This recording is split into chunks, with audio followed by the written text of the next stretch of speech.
ಓಹೋಹೋ ಅಟ್ಯಾಕು ಗುರು, ಆನೆ ಲದ್ದಿ. ಬ್ರೋ ಇಲ್ಲಿ ಏನ್ ಬ್ರೋ ಮಾಡೋದು, ಅಟ್ಯಾಕ್ ಮಾಡಿದ್ರಿ ಬ್ರೋ? ಅಟ್ಯಾಕ್ ಮಾಡಿದ್ರೆ ಏನ್ ಮಾಡೋದು? ಫುಲ್ ಗಾಡಿ ಸೌಂಡ್ ಮಾಡ್ಬಿಡದಾ? ನಿಲ್ಸ್ಬಾರ್ದು, ಮೀಟರ್ ಬೇಕು, ಮೀಟರ್. ಇಲ್ಲೆಲ್ಲ ಗುಡ್ಡ ಎಲ್ಲ ಕಸ್ದು ರೋಡ್ ಮಾಡಿದಾರೆ ಕ್ಲೀನ್ ಆಗಿ. ಆನೆ ಲದ್ದಿ ಇವಾಗ ಫ್ರೆಶ್ ಆಗಿ ಇಟ್ಟೈತೆ ಗುರು. ಇವಾಗ ಒಂದ್ 5 ನಿಮಿಷದ ಮುಂಚೆ ಓಡಾಡ್ಕೊಂಡು ಹೋಗೈತಿ ಇಲ್ಲೆಲ್ಲ ಆನೆ. ಬ್ರೋ ಫ್ರೆಶ್ ಆನೆ ಲದ್ದಿ. ಇವಾಗ ಏನೊಂದ್ ಅರ್ಧ ಗಂಟೆನೂ ಆಗಿರಲ್ಲ ಪಕ್ಕ. ಒಟ್ಟಿಗೆ ಹೋಗೋಣ ಬನ್ನಿ. ಓಕೆನಾ? ಆನೆಗೀನೆ ಬಂದ್ಬಿಟ್ರೆ ಏನಪ್ಪ ಮಾಡೋದು?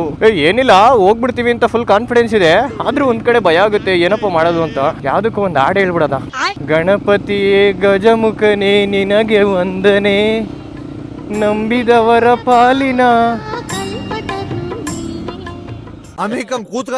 ಓ ಇದ್ಯಾವ್ದಪ್ಪ ಮರ ಈ ತರ ಎಲ್ಲ ಬೆಳ್ಕೊಂಡಿದೆ? ಬೆಳ್ಕೊಂಡಿರೋದಲ್ಲ, ಮರ ಬಿದೋಗಿದೆ.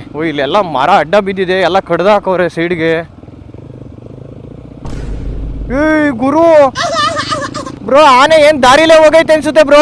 ಇಲ್ಲಿ ನೋಡ್ರಿ, ಇಲ್ಲಿ ಸೊಪ್ಪು ತಿನ್ಕೊಂಡು ಲದ್ದಿ ಹಾಕೊಂಡು ದಾರಿಲೇ ಹೋಗೈತೆ ಅನ್ಸ್ತಾಯ್ತು ಗುರು. ನಾನ್ ಕಾಡ್ ಒಳಿಕೆ ಬಿಟ್ಬಿಡ್ತೀನಿ ಗಾಡಿನ. ಹೆಂಗ್ ಸಿಗುತ್ತೋ ಹಂಗೆಲ್ಲ ಪೇರಿ ಕಿತ್ಬಿಡದೆ. ನಮ್ಗೂ ದಿಗ್ಲತ್ಬಿಟ್ಟು ಒಬ್ಬೊಬ್ರು ಒಂದೊಂದ್ ಕಡೆ ಪೇರಿ ಕಿತ್ಬಿಟ್ಟು. ಹಲೋ, ಓ ಬಿಟ್ಟಿದೀವಿ, ಇಲ್ಲಿ ಕಾಡಲ್ಲಿ ಬರ್ತಾ ಇದೀನಿ. ಆಯ್ತು, ಇಷ್ಟೇ ನಾನ್ ಮಾತಾಡೋದು. ನಮ್ಮ ಮನೇಲಿ ಫೋನ್ ಮಾಡಿದಾಗ